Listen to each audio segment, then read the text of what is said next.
नमस्कार। आर्थिक गतिविधि समितिको कार्यक्रम आर्थिक दर्पणमा तपाईलाई स्वागत छ। प्रज्वल शाक्यको आर्थिक दर्पण युगवाणी मिडिया नेटवर्क मार्फत देशभरका विभिन्न रेडियो स्टेशन, काठमाडौँमा रेडियो उपत्यका 87.6 मेगाहर्ज र रेडियो उपत्यका.com.np बाट सुनिरहनु भएको छ। कार्यक्रम आर्थिक दर्पण हरेक हप्ता इतबारदेखि शुक्रबार बिहान 7:30 बजेदेखि 8 बजेसम्म सुन्न सक्नुहुन्छ। कार्यक्रम सुरु गरौँ आर्थिक गतिविधिबाट।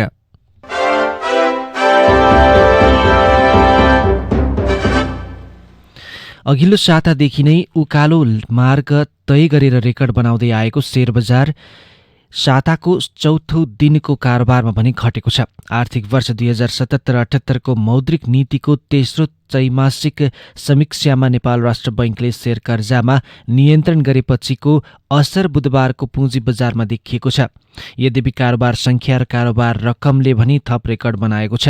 बुधबार नेप्से परिसूचक 13.09 अङ्कले घटेर 2780.81 को बिन्दुमा सीमित भएको छ। अघिल्लो दिन मंगलबार नेप्से परिसूचक 2793.89 को बिन्दुमा पुगेको थियो। बुधबार 214 कम्पनीका 2,21,21,554 किता शेयर 1,32,369 कारोबार हुँदा 11,95,80,97,411 रुपैयाँको कारोबार भएको छ। क वर्गका कम्पनी मापक सेन्सिटिभ इन्डेक्स 1.08 अङ्कले बढेर 496.14 को बिन्दुमा पुगेर रोकिएको छ। कारोबारमा आएका 13 समूहमध्ये बैंकिङ, व्यापार, होटल तथा पर्यटन, वित्तीय, म्युचुअल फन्डका परिसूचक उकालो लागेका छन्। व्यापार समूहको परिसूचक 35.72 अङ्कले, होटल तथा पर्यटन समूह 14.12 अङ्कले र बैंकिङ समूह 7.34 अङ्कले उकालो लागेका छन्। बाँकी सबै समूहका परिसूचक ओह्रालो लागेर बजार बन्द भएको छ। सबैभन्दा बढी निर्जीवन बीमा समूह 157.94 अङ्कले ओह्रालो लागेको छ भने जीवन बीमा समूह 28.92 अङ्कले ओह्रालो लागेको छ। कारोबारमा 59 कम्पनीको शेयर उकालो लागेको छ भने 117 कम्पनीको शेयर घटेको छ। 6वटा कम्पनीको शेयर यथास्थितिमा रहेको छ। कारोबारमा नेपाल पुनर्बीमा कम्पनी नै अग्रस्थानमा रहेको छ। कम्पनीको कुल 55,69,18,101 रुपैयाँको कारोबार हुँदा अन्तिम शेयर मूल्य 1,656 रुपैयाँ कायम भएको छ। दोस्रो स्थानमा नेशनल लाइफ इन्स्योरेन्स कम्पनी रहेको छ। उक्त कम्पनीको 45,34,73,000 रुपैयाँ भन्दा बढीको कारोबार हुँदा अन्तिम शेयर मूल्य 1,280 रुपैयाँ कायम भएको छ। उच्च कारोबार गर्ने अन्य कम्पनीमध्ये नेशनल हाइड्रो पावर कम्पनी, रादी विद्युत कम्पनी र सगरमाथा इन्स्योरेन्स कम्पनी रहेका छन्। कारोबारबाट अधिक आम्दानी गर्नेमा समता घरेलु लघुवित्त वित्तीय संस्था, रुरु जलविद्युत परियोजना लिमिटेड, गोर्खाज वित्तीय लिमिटेड, नेपाल वित्तीय लिमिटेड, कर्णाली विकास बैंकका लगानीकर्ता रहेका छन्। यी कम्पनीका लगानीकर्ताले 9% भन्दा बढी आम्दानी गरेका छन्।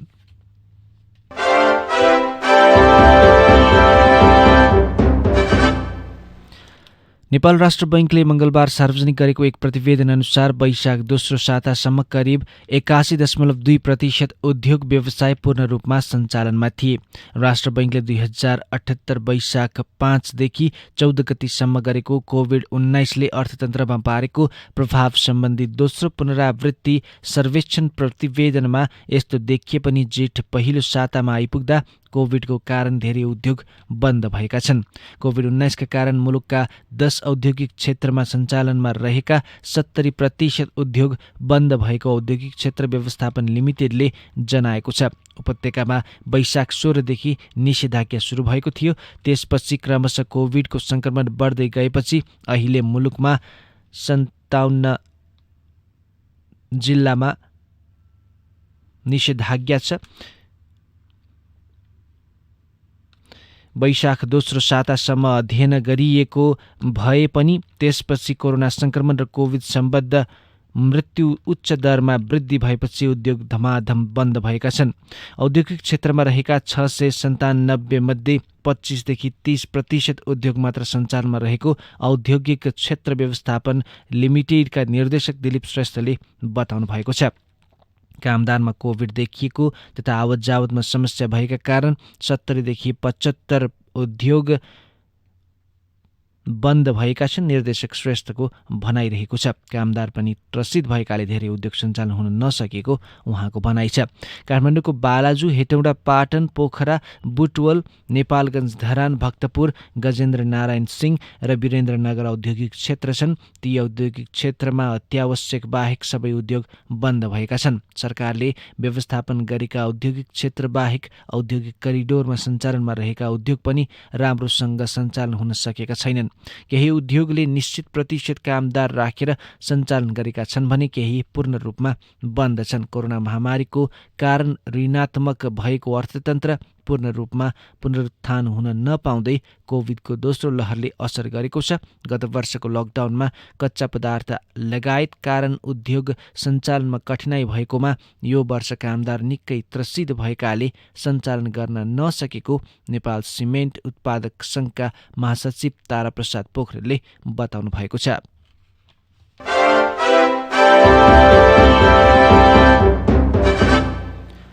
केही दिनअघि एनआइसी बैंकले नयाँ ब्याज दर सार्वजनिक गर्यो। यसै महिनादेखि लागू हुने गरी सार्वजनिक गरिएको निक्षेप र मुद्दतीको ब्याज दर अघिल्लो महिनाभन्दा कम छ। उक्त बैंकले बचतमा 1.52% ब्याज दिने घोषणा गरेको छ। यस्तै मुद्दती निक्षेपमा 6.5% ब्याज दिने सूचनामा उल्लेख छ। त्यस्तै क वर्गकै मेगा बैंकले बचतमा 2.75 देखि 3.50% ब्याज दर निर्धारण गरेको सूचना सार्वजनिक गरेको छ, जुन ब्याज दर यसअघिको भन्दा कम हो। साथै व्यक्तिगत मुद्दतीमा अधिकतम 7.25% ब्याज दिने भनिएको छ। जेठ लागेसँगै वाणिज्य बैंकहरूले नयाँ ब्याज दर सार्वजनिक गर्न थालेका छन्, तर अधिकांशले अघिल्लो महिनाको तुलनामा ब्याज दर घटाएका छन्। कोरोना महामारी सुरु हुनुभन्दा अघिको व्यवस्था भने फरक हुने गर्थ्यो। त्यति बेला बैंक तथा वित्तीय संस्थालाई तरलताको चरम अभाव हुन्थ्यो। अहिले बैंकहरूसँग तरलता अभाव हुनु त कता हो कता भएकै निक्षेप पनि लगानी गर्न हम्मे परिरहेको छ। यद्यपि बैंक तथा वित्तीय संस्थाहरूको प्रगति प्रतिवेदन हेर्ने हो भने अघिल्लो वर्षको तुलनामा निक्षेप र कर्जा लगानी वृद्धि गरेको पाइन्छ। बैंकका सिइओहरूका अनुसार यतिखेर पर्याप्त तरलता हुनुका मुख्य कारणमा नेपाल राष्ट्र बैंकले कोरोना प्रभावित व्यवसायलाई लक्षित गरी ल्याइएको पुनर्कर्जा कार्यक्रमले सघाउ पुर्याइरहेछ।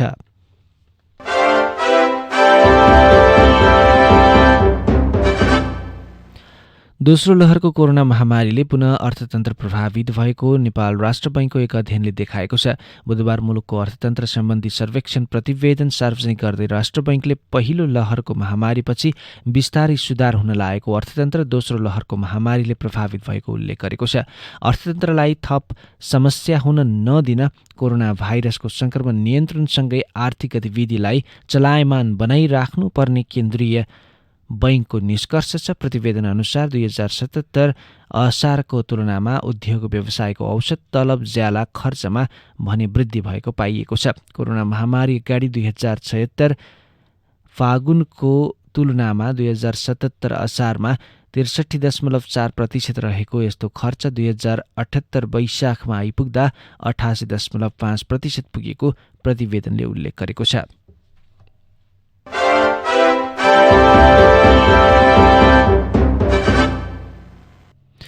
मिलेनियम च्यालेन्ज कर्पोरेसन एमसिसी अन्तर्गतको प्रसारण लाइन निर्माण गर्दा 9 जिल्लामा 2 लाख रुख कटान गर्नुपर्ने भएको छ।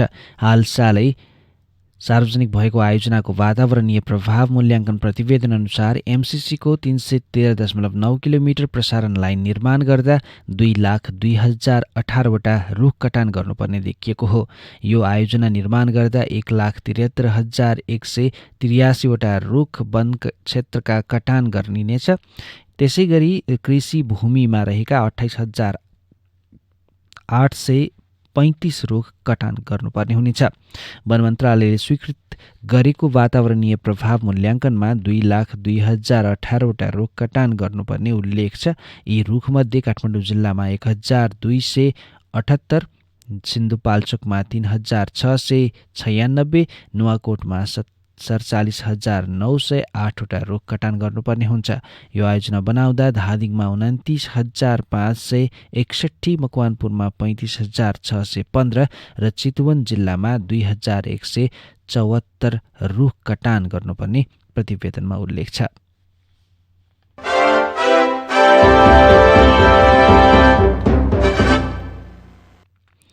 व्यवसायीले निषेधाज्ञा अवधिभर मूल्य अभिवृद्धि कर भ्याट नबुझाए पनि जरिवाना तिर्नु नपर्ने भएको छ। सर्वोच्च अदालतले निषेधाज्ञा लागू भएको समयावधिसम्म भ्याट वितरण र कर दाखिला नगरे पनि जरिवाना असुल नगर्न सरकारका नाममा अन्तरिम आदेश जारी गरेको छ। अदालतको आदेशको बर्खिलाप हुने गरी सरकारले जरिवाना लगाउन पाउँदैन। न्यायाधीश मीरा खड्काको एकल इजलासले निषेधाज्ञा खुलेपछि बाटाको म्याद बाहेक 30 दिनभित्र विवरण र कर बुझाउन सकिने व्यवस्था गर्न सरकारका नाममा बुधबार आदेश जारी गरेको छ।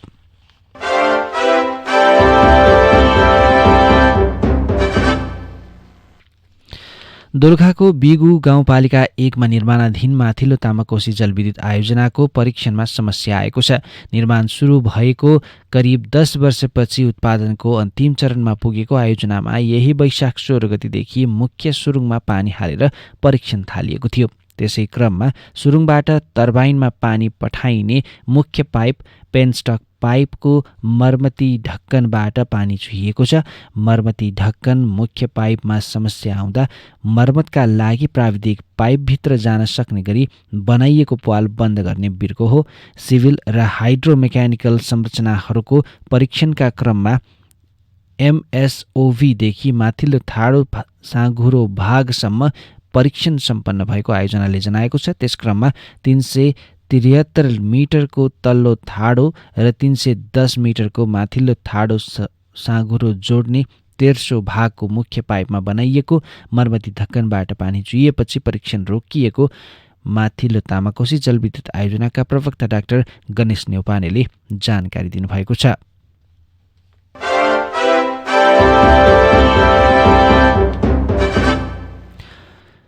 मूल्य समायोजनका लागि 12 अर्ब रुपैयाँको स्थिरीकरण कोष हुँदाहुँदै पनि सो कोषको रकम प्रयोग नगरी कोरोना कहरमा पनि मूल्य वृद्धि गर्दै आएको नेपाल आयल निगमले बल्ल उक्त कोषको थैली खोल्ने भएको छ। तर सो थैली खोलाई राहत दिन भन्दा पनि आफ्नो घाटा पूर्तिका लागि गर्न लागिएको हो।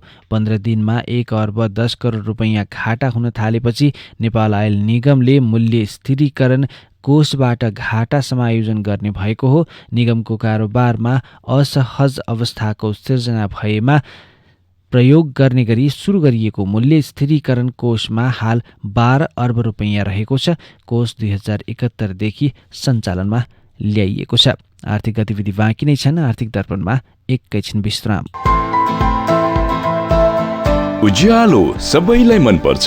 निरन्तर उज्यालोको लागि अल्ट्राटेक ब्रान्डका LED लाइटहरू 85% भन्दा बढी बिजुली बचत, उच्च गुणस्तरीय तथा नयाँ प्रविधि युक्त 2 वर्षको वारेन्टी सहित अल्ट्राटेक ब्रान्डका बल्ब तथा प्यानल लाइटहरू सर्वत्र बजारमा उपलब्ध छन्। किफायती र भरपर्दो नाम तपाईँ हाम्रो अल्ट्राटेक ब्रान्ड।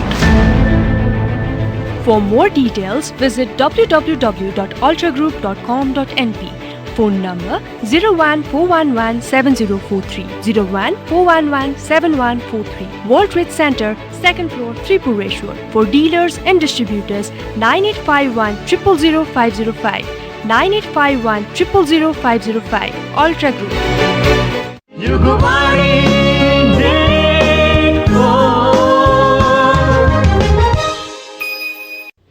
आर्थिक दर्पणमा पुनः स्वागत छ। अब बाँकी आर्थिक गतिविधि। तङ्ग्रिँदै गरेको दुग्ध व्यवसायलाई निषेधाज्ञाले पुनः शिथिल बनाएको छ। पहिलो चरणको लकडाउन 10 महिनामा खुलेपछिका करिब 3 महिना दुग्ध पदार्थको बिक्री सामान्य जस्तै भइरहेको थियो। अहिले सङ्कलन र खपत करिब 40%मा झरेको उद्योगी व्यवसायी बताउँछन्। दुध बिक्री नभएपछि किसानलाई भुक्तानी समेत दिइएको छैन। किसानले करिब 3 महिनादेखि भुक्तानी पाएका छैनन्।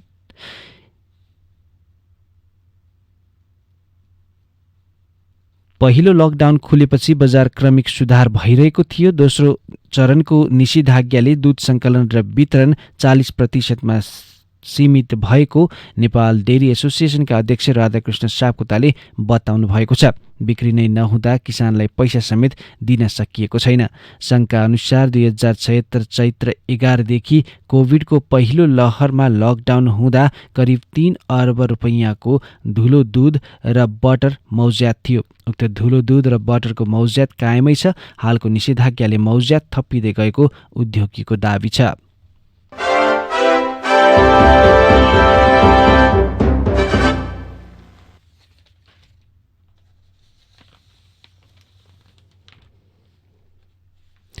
नेपाल टेलिकमले सोमबार नेपालमै पहिलो पटक 4G प्रविधिमा आधारित उच्च गुणस्तरीय आवाज सेवा अर्थात् VOLTE सेवाको परीक्षण सुरु गरेको छ।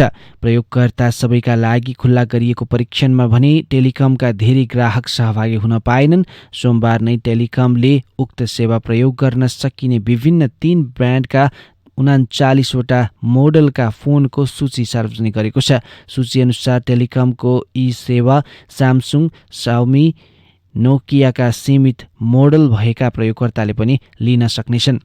VOLTE परीक्षणको प्रतीक्षामा रहेका टेलिकमका धेरै प्रयोगकर्ताले सोमबार सेवा लिन बारम्बार प्रयास गरे पनि त्यो सफल हुन सकेन। टेलिकमका अनुसार परीक्षण सुरु भएको 2 दिनमा मात्र 1,37,000 भन्दा बढीले आफ्नो मोबाइलमा VOLTE सक्रिय बनाए। तर VOLTE को निशुल्क कल सहितको प्याकेज भने 15,000 भन्दा बढीले मात्र पाएका छन्। त्यसैमध्ये पर्छन् आइफोन प्रयोगकर्ता पनि। स्ट्याटकाउन्टका अनुसार नेपालका कुल मोबाइल प्रयोगकर्तामध्ये 7.73% आइफोन प्रयोग गर्छन् भने आइफोन प्रयोगकर्ताले टेलिकमको VOLTE सुविधा प्रयोग गर्न पाउने समय भने अहिलेसम्म अनिश्चित रहेको छ।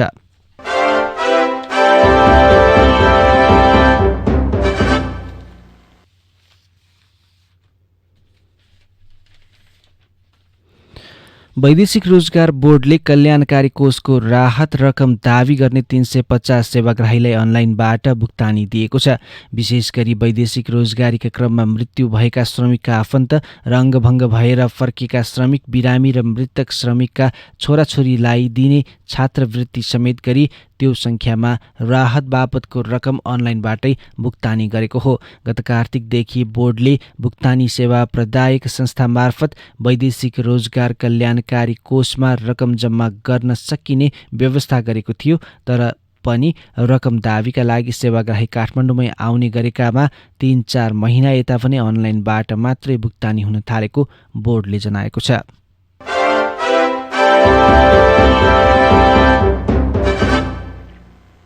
नेपाल राष्ट्र बैंकले गरेको चालु आर्थिक वर्ष 2077-78 को मौद्रिक नीतिको तेस्रो त्रैमासिक समीक्षामा स्वास्थ्य क्षेत्रमा जोड दिएको प्रति नेपाल उद्योग परिसङ्घले प्रशंसा गरेको छ। परिसङ्घले प्रेस विज्ञप्ति प्रकाशित गरेर समीक्षामा उल्लेख गरिएका प्रावधानले मुलुकको स्वास्थ्य सेवामा सकारात्मक असर पुग्ने परिसङ्घको विश्वास रहेको उल्लेख गरेको छ। अक्सिजन प्लान्ट स्थापना गर्न, आधार दरमै कर्जा प्रवाह गर्ने व्यवस्था र तरल अक्सिजन प्लान्ट स्थापना गर्न 50 करोड र अक्सिजन प्लान्ट स्थापना गर्न 20 करोड विशेष पुनर्कर्जाको व्यवस्थालाई CNI ले निकै सकारात्मक रूपमा लिएको छ।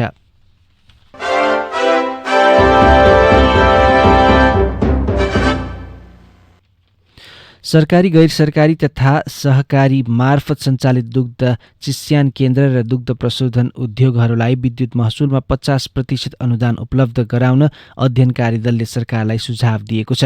राष्ट्रिय दुग्ध विकास बोर्डले विद्युत महसुलका बारेमा अध्ययन गर्न गठन गरेको कार्यदलले कृषि तथा पशुपक्षी विकास मन्त्रालयलाई सो सुझाव दिएको छ। दुग्ध क्षेत्रमा वार्षिक 36 करोड 65,05,666 रुपैयाँको विद्युत खपत हुने गरेको छ। त्यसको 50% अर्थात् 18 करोड 32,52,833 रुपैयाँ छुट दिनुपर्ने अध्ययन कार्यदलले सुझाव दिएको बोर्डका अध्यक्ष डाक्टर राजेन्द्र यादवले जानकारी दिनुभएको छ।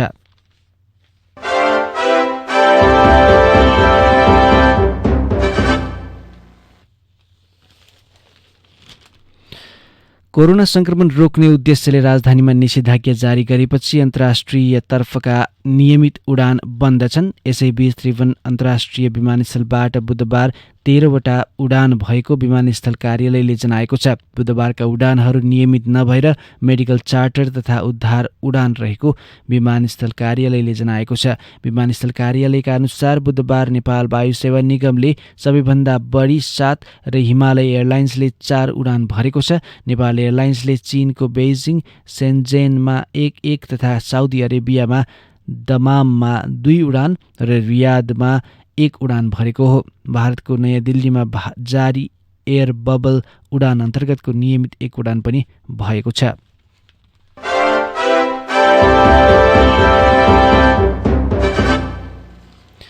ई वाणिज्य तथा होम डेलिभरी गर्ने कम्पनीहरूको सङ्गठन ई बिजनेस एसोसिएसन नेपालले कोभिड-19 को दोस्रो लहरका कारण भएको निषेधाज्ञामा सुरक्षित तवरले होम डेलिभरी गर्न सवारी साधनलाई छुट दिन आग्रह गरेको छ।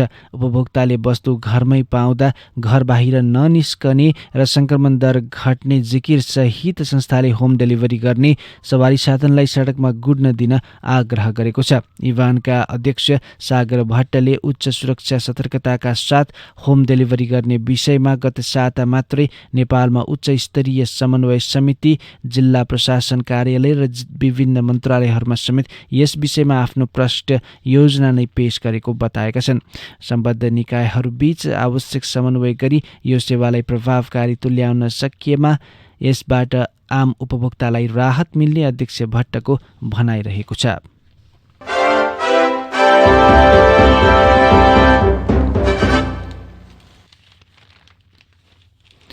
कोभिड-19 को संक्रमण र यसको प्रभाव बढीसँगै व्यापारिक समूह शङ्कर ग्रुप र इन्फिनिटी होल्डिङले संयुक्त प्रयासमा श्रृङ्खला सुरु गरेको छ। दुवै समूहले संयुक्त रूपमा हालसम्म 3.5 करोड रुपैयाँ भन्दा बढीको स्वास्थ्य सामग्री, उपकरण र प्राविधिक सहयोग देशभरका अस्पताल र अग्रपङ्क्तिमा खटिएका जनशक्तिलाई हस्तान्तरण गरिसकेको छ। शङ्कर र इन्फिनिटीले काठमाडौँको वीर र सशस्त्र प्रहरी बल अस्पताल, रूपन्देही र सेती प्रादेशिक अस्पतालका लागि आवश्यक सहयोग अग्रपङ्क्तिमा खटिएका 2 सामाजिक संस्था मार्फत केही सामग्री हस्तान्तरण गरिसकेको र केही सामग्री 1-2 दिनमै हस्तान्तरण गर्ने जनाइरहेको छ।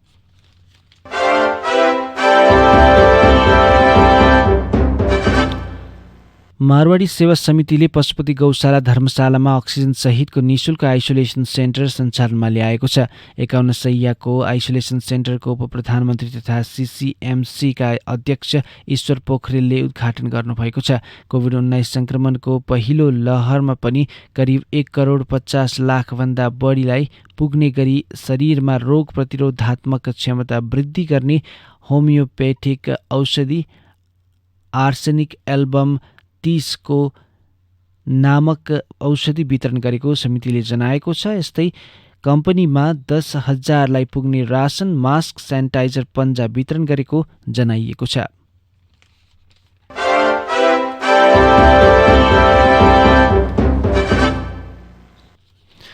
लामो खडेरीपछि बल्ल बल्ल रोपेको मकैमा फौजी किराको प्रकोप बढ्न थालेपछि इलामका किसान चिन्तित भएका छन्। धान चामल आउन थालेको मकैमा किरा लागेपछि किसान चिन्तित भएका हुन्। जिल्लाको माई नगरपालिका, चुलाचुली गाउँपालिका, रोङ गाउँपालिका, इलाम नगरपालिका, देउमाई नगरपालिका र माई जोगमाई गाउँपालिकामा फौजी किराको प्रकोप बढेको छ। माई नगरपालिका र चुलाचुली गाउँपालिकामा लगाइएको मकैमा 30% मकै फौजीले नोक्सान पुर्याएको कृषि ज्ञान केन्द्र इलामले जनाएको छ।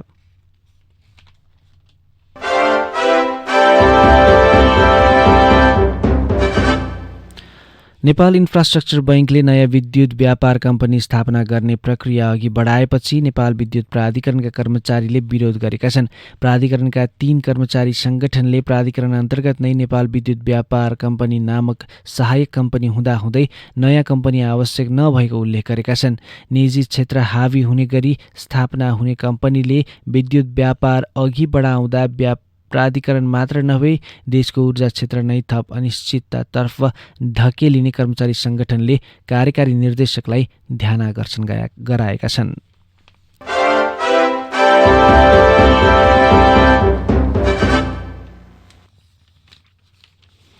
बागलुङको जैमिनी नगरपालिकामा 2वटा वडाका व्यवसायी कृषकलाई कृषि औजार वितरण गरिएको छ। बर्खे बाली धानको ब्याड राख्ने समयमा कृषकको सहजताका लागि ध्यानमा राखेर जैमिनी नगरपालिका 9 पैयो थन्थाप र 10 राङखानीका कृषकलाई 50% अनुदानमा मिनी ट्रेलर, हलो, चेम्सो मेसिन जस्ता औजार वितरण गरिएको छ। कृषि ज्ञान केन्द्र बागलुङको आर्थिक सहयोगमा हिमाल धान ब्लक समूहमा आबद्ध कृषकलाई 21वटा मिनी ट्रेलर, हलो, 11वटा कम्बाइन मिल र 3वटा रुख काट्ने प्रयोग हुने चेम्सो मेसिन वितरण गरेको समूहका अध्यक्ष निर्मल राणाले जानकारी दिनुभएको छ।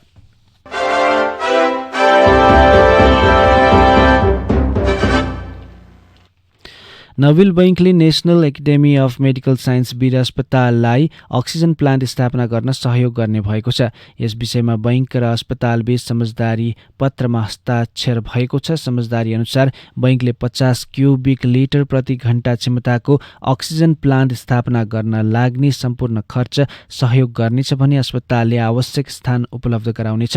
कोरोनाको दोस्रो लहर तीव्र गतिमा फैलिँदै गएपछि अस्पतालमा बिरामीले अक्सिजन नपाएर ज्यान गुमाउनु परिरहेको विषम परिस्थितिमा बैंकले सरकारलाई सहयोग गरेको जनाएको छ।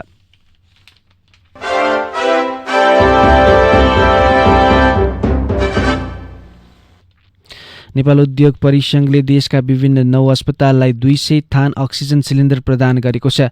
परिसंघले मंगलबार स्वास्थ्य तथा जनसंख्या मन्त्रालय मार्फत अस्पतालहरूलाई अक्सिजन सिलिन्डर हस्तान्तरण गरेको हो। परिसंघ अध्यक्ष सतीश कुमार मोरले स्वास्थ्य मन्त्री हृदय त्रिपाठी मार्फत उक्त अक्सिजन सिलिन्डर हस्तान्तरण गरेका हुन्।